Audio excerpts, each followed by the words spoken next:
Hello and welcome to global affairs. मैं निर्देश स्वागत करता हूं आप सभी का हमारे करंट अफेयर्स के सेशन में। तो चलिए जान लेते हैं आज का यानी कि 19 जनवरी का जो इम्पोर्टेंट करंट अफेयर्स है, जो एग्जाम पर्सपेक्टिव से इम्पोर्टेंट है। तो क्या क्या है आज के दिन में खास, चलिए जान लेते हैं। अभी हाल ही में हमारे जो यूनियन फिशरीज मिनिस्टर यानी कि जो मत्स्य पालन विभाग है उसके मिनिस्टर पुरुषोत्तम रूपाला जी ने इनॉग्रेट किया एक आर्टिफिशियल रीफ प्रोजेक्ट। ठीक है। अब ये आर्टिफिशियल रीफ प्रोजेक्ट क्या होता है, क्यों बनाया गया है, ये रीफ्स क्या होती हैं, और इससे जो हमारा फिश प्रोडक्शन है वो बूस्ट कैसे हो जाएगा। ठीक है। मेन एजेंडा जो आर्टिफिशियल रीफ प्रोजेक्ट को एस्टेब्लिश करने के पीछे है कि भाई जो फिश प्रोडक्शन है उसको बूस्ट किया जाए। तो जो रीफ्स, आपने रीफ्स के बारे में सुना होगा। ठीक है, कोरल रीफ्स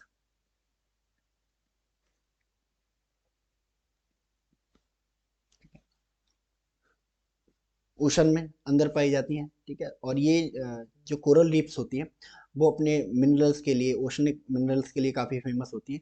और जो फिशेज होती हैं उनको ये एक शेल्टर यानी कि घर, और घर के साथ साथ खाना यानी कि फूड भी प्रोवाइड करती है।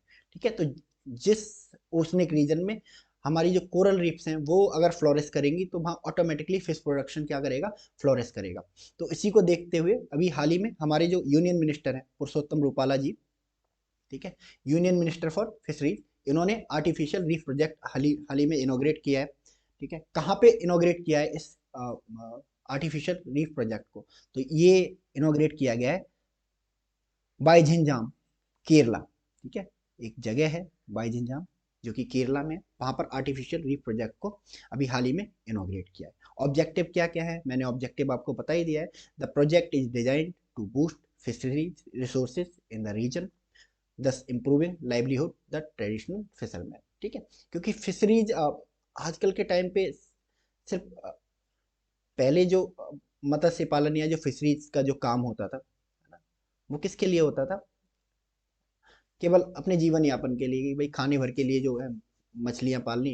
ठीक है, और उन्हीं से अपना जीवन यापन कर रहे हैं, खा पी रहे हैं। आजकल के टाइम पे जो फिशरीज है एक बिजनेस बन के उभरा है। ठीक है, तो अगर कोस्टल एरियाज में फिशरीज यानी कि मत्स्य पालन की जो स्थिति है वो सुधरेगी, तो जो कोस्टल एरियाज में रहने वाले जो फिशरमैन हैं, ठीक है, उनकी जो हालात हैं, जो उनकी फाइनेंशियल कंडीशंस हैं, वो ऑटोमेटिकली सुधरेंगी। ठीक है, तो इसीलिए आर्टिफिशियल रीफ प्रोजेक्ट स्टार्ट किया गया है बाईझिंजाम में, केरला में। ठीक है, तो याद रखेंगे इसे, है ना। जो छोटे एग्जाम की तैयारी कर रहे हैं उनके लिए सिर्फ इतना ही पूछा जाएगा एग्जाम में कि हाल ही में किस जगह पर हमारे जो यूनियन फिशरीज मिनिस्टर हैं उन्होंने आर्टिफिशियल रीफ प्रोजेक्ट की शुरुआत की है। तो your answer will be by Vizhinjam Kerala, by Vizhinjam Kerala. ठीक है, चलिए नेक्स्ट। ठीक है, तो इंडियाज न्यू क्लासिकल लैंग्वेज, अभी हाल ही में इंडिया ने एक नई क्लासिकल लैंग्वेज को अपने बकेट में ऐड किया है। अभी आप सभी को पता होगा हमारे जो फॉरेन मिनिस्टर हैं एस जयशंकर सर, एस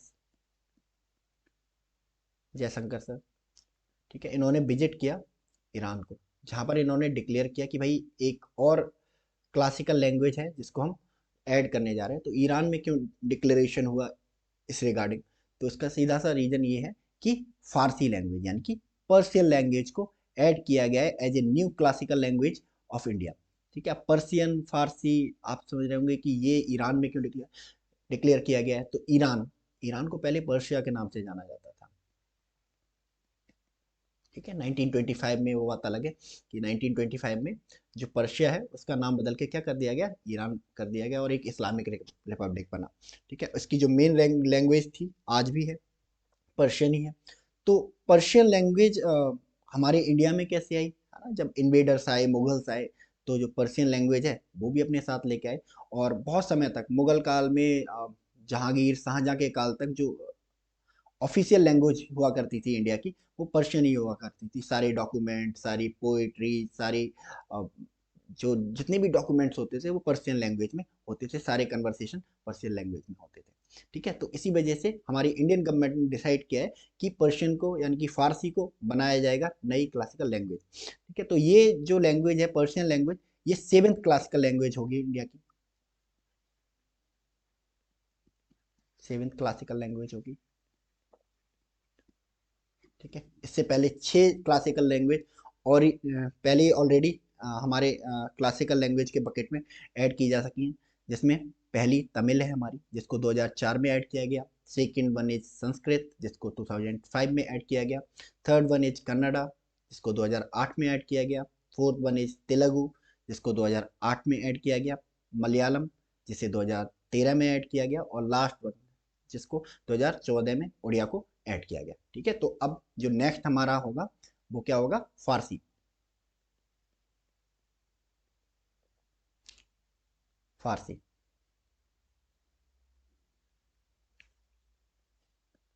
2024 कुछ इस तरह होगा। ठीक है, तो 2024 में फारसी को ऐड करा है। तो इसी के साथ हमारे यहाँ क्लासिकल लैंग्वेज की जो नंबर्स हैं वो कितने हो गए? 7 नंबर्स हो गए।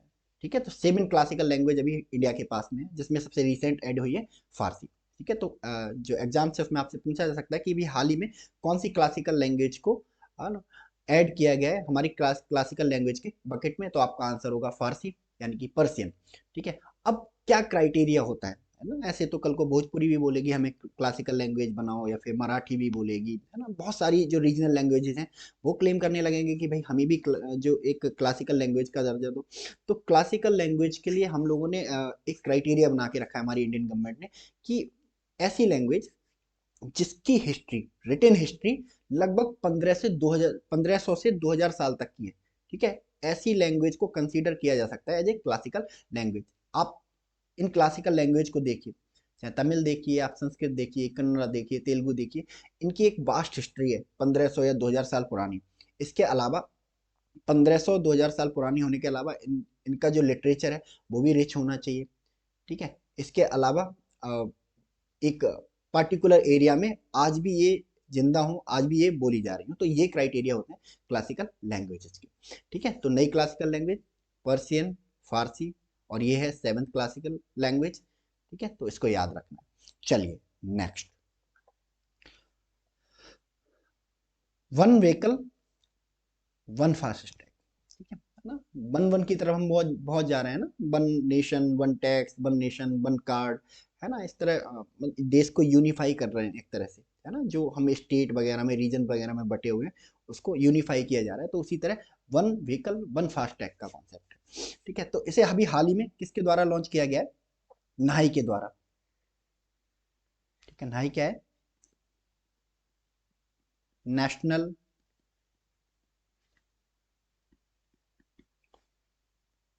Highway authority of India. ठीक है, देश भर में जो हाईवेज हैं उनको बनाने का काम करता है हमारा नाई। तो अभी हाल ही में इन्होंने ये कॉन्सेप्ट लॉन्च किया, वन व्हीकल वन फास्टैग का। ठीक है, इसके पीछे रीजन बहुत सारे हैं, बट दो मेन रीजन है। पहला रीजन है कि भाई फास्टैग जो हमने लागू किया था उसका बड़ा मिसयूज हो रहा था। ठीक है, कि एक सिंगल व्हीकल पे मल्टीपल फास्टैग लगाए जा रहे थे, जिसकी वजह से क्या हो रहा था कि भाई लोग जो टोल टैक्स है उनको इवेट कर रहे थे। इवेट मतलब चोरी कर रहे थे कि भाई हमने तो दे दिया है। ठीक है, अब क्या होगा? सिंगल व्हीकल के लिए,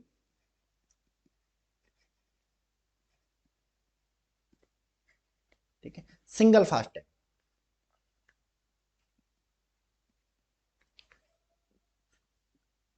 ठीक है, it's just like Aadhaar card. जैसे हमारा एक आधार कार्ड होता है ना? वैसे ही अब हमारे व्हीकल्स के लिए एक फास्ट टैग नंबर जो है अलॉट कर दिया जाएगा।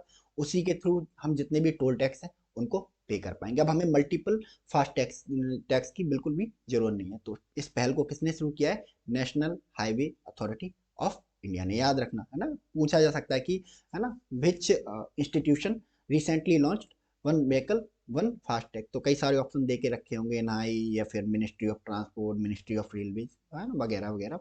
तो नाई will be the correct answer. ठीक है, चलिए नेक्स्ट, बिंग्स इंडिया 2024।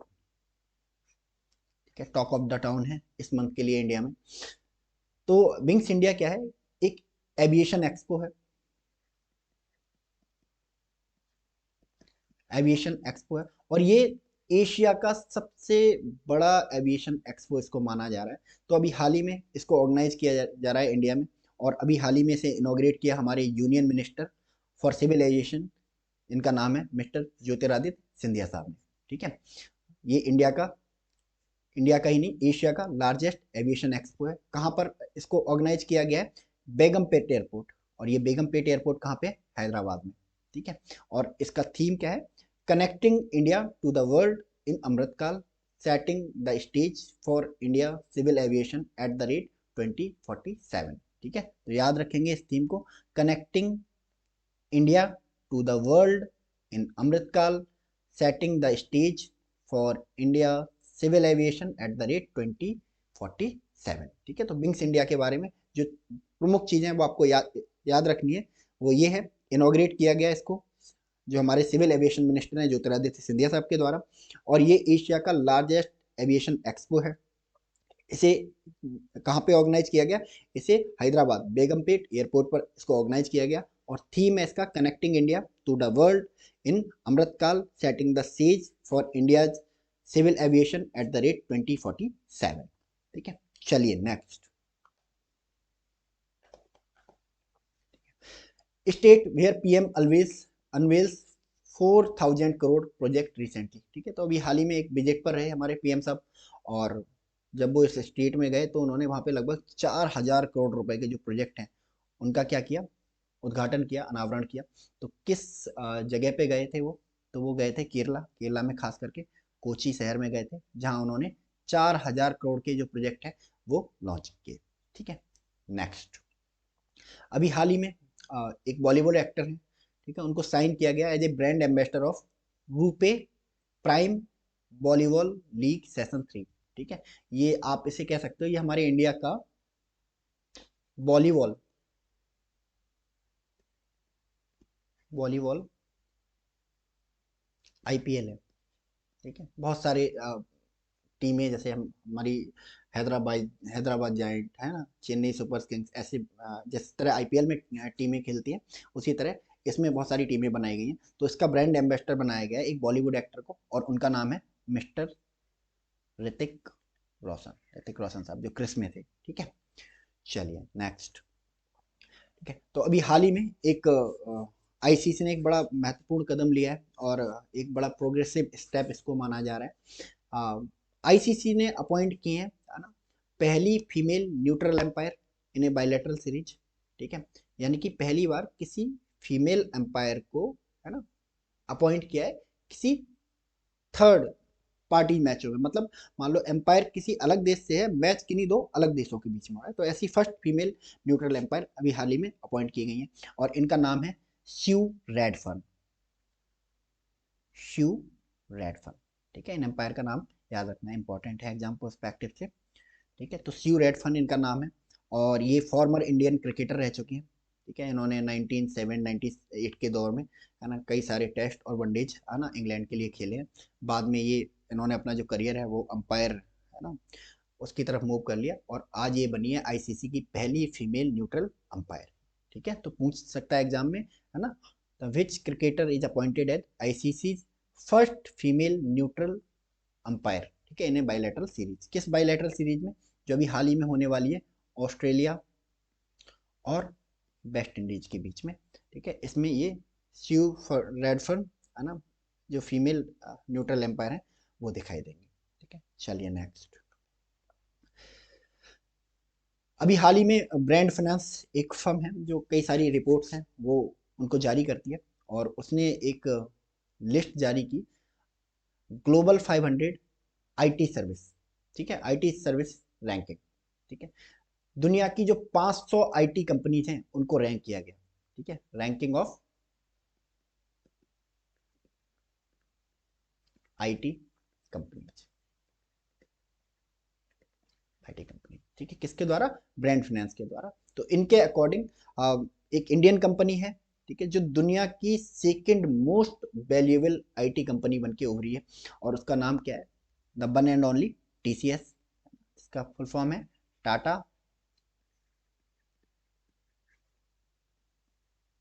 Consultancy services.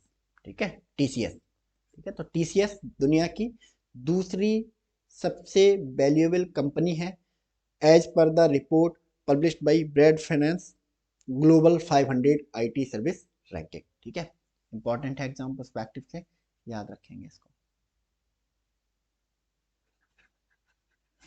ठीक है, चलिए, तो अभी हाल ही में एक ताइवानी कंपनी है, ताइवानीज कंपनी है, जिसने एक हमारी इंडियन कंपनी है HCL, इसके साथ में अभी एक MOU साइन किया है कि भाई चलिए साथ में मिलके एक चिप पैकेजिंग यूनिट खोलते हैं। ठीक है, और वो भी कहाँ खोली जाएगी, इंडिया में। ठीक, तो जैसे कि आपको पता है कि ताइवान और चाइना के बीच में काफ़ी टेंशन्स चल रही हैं, तो जिसकी वजह से ताइवान को ये डर रहता है कि भाई चाइना किसी दिन इन्वेड करके और ताइवान को अपने कब्जे में ना ले ले, तो ताइवान जो है अपना बिजनेस डाइवर्सिफाई कर रहा है, खास करके अपना जो आपका जो माइक्रो चिप बिजनेस है उसको डाइवर्सिफाई कर रहा है। ताइवान जाना जाता है अपनी मतलब क्वालिटी और सस्ती चिपों के लिए, है ना, चिप्स के लिए। तो ताइवान अपना ये जो बिजनेस है जापान, साउथ कोरिया, फिलीपींस और इंडिया जैसे देशों में क्या कर रहा है, डाइवर्सिफाई कर रहा है, ताकि अगर इन केस इन्वेजन हो भी तो जो ताइवान है वो फाइनेंशियली बहुत ज़्यादा वीक ना हो। ठीक है, तो HCL के साथ इन्होंने पार्टनरशिप किया है। ठीक है, तो कौन सी कंपनी है जिसने पार्टनर किया है HCL ग्रुप के साथ, तो ये ना, ये सिर्फ ताइवान की नहीं, ये दुनिया की बहुत फेमस कंपनी है, इसका नाम है फॉक्सकॉन। ठीक है, तो ताइवानीज कंपनी फॉक्सकॉन ने अभी हाल ही में HCL के साथ समझौता किया है, जिसके अंडर इंडिया में ये दोनों मिलकर एक चिप पैकेजिंग यूनिट को क्या करने वाले हैं, खोलने वाले हैं। चलिए नेक्स्ट, अभी हाल ही में एक कंपनी है और उसने एक न्यूक्लियर बैटरी इन्वेंट की है, और ये न्यूक्लियर बैटरी ऐसी है जिसको 50 साल तक आप बिना चार्जिंग और मेंटेनेंस के रन कर सकते हैं, यानी कि ना तो इसको 50 साल तक चार्ज करने की ज़रूरत है, ना ही 50 साल तक इसमें कोई मेंटेनेंस होगा। 50 साल तक अनइंटरप्टेड आपको ये पावर सप्लाई प्रोवाइड करने का काम करेगी। तो किस कंपनी ने, किस देश ने इस बैटरी को हाल ही में बनाया है, तो एनर्जी से रिलेटेड अभी जितनी भी है ना इन्वेंशंस हो रही हैं या डेवलपमेंट हो रहा है, उनमें सब में क्या है, किसका हाथ है, चाइना। ठीक है, आप ब्लाइंडली कह सकते हो ये चाइना में होगा, तो हाँ एक चाइनीज स्टार्टअप है ना, जिसका नाम है बीटा बोल्ट। ठीक है, तो चाइनीज स्टार्टअप बीटा बोल्ट ने अभी हाल ही में एक ऐसी न्यूक्लियर बैटरी डेवलप की है जिसको 50 साल तक ना तो चार्जिंग की जरूरत है, ना ही किसी मेंटेनेंस की जरूरत पड़ने वाली है। ठीक है, चलिए नेक्स्ट,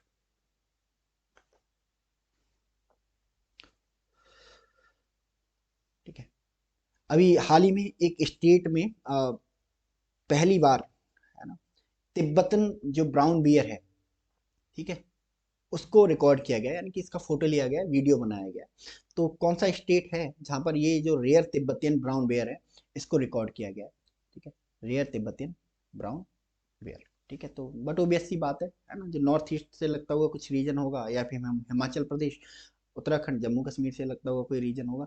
ठीक है, तो मोस्टली ये कौन सा स्टेट है, सिक्किम है। ठीक है, तो सिक्किम में मिला है